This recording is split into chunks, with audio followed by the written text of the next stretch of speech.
You're close to the president. How's he doing? How's he doing with all this pressure? He's doing fine. I just talked this morning to a friend of mine who sees the president virtually every day he's in Washington, works in the West Wing, and by the way, is in his early 30s, and says, I get here at 7, I try to leave by 10 in the evening, and he says, the president is wearing us all out.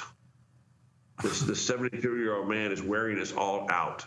But he said the president is optimistic. The president is plunging ahead. The president does not have a reverse gear.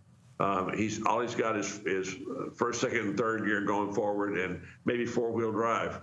And and he was upbeat. I called. I was going to encourage him, and he was encouraging me. I would think being chief of staff to President Trump would be more difficult than virtually any president in my memory. Because President Trump is the Energizer Bunny. I mean, the man, he gets up at 5 in the morning, he goes to bed at midnight, and it's full bore all the way in between. I mean, it's really he's a genetic marvel. My experience with the president, and the experience of people that are much closer to him than I am, is he's a very different man than he was 5 or 10 years ago. He's a very different man morally. He's a very different man spiritually.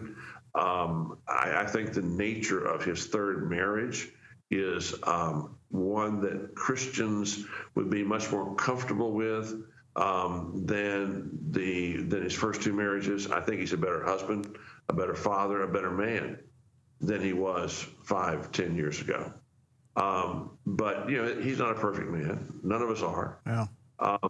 But look, once again, let's always understand that we made the decision about this president in a particular context. And the particular context was that in the general election, as I've said before, he was my last choice in the primaries. But when it came down to a binary choice between Hillary Clinton and Donald Trump, I'll take Donald Trump every day and twice on Sundays. I believe Donald Trump is a more moral man than Hillary Clinton is a moral woman. I believe he's more moral. I believe he's more of a law abider. I believe he's a far better person to be president of the United States than Hillary Clinton.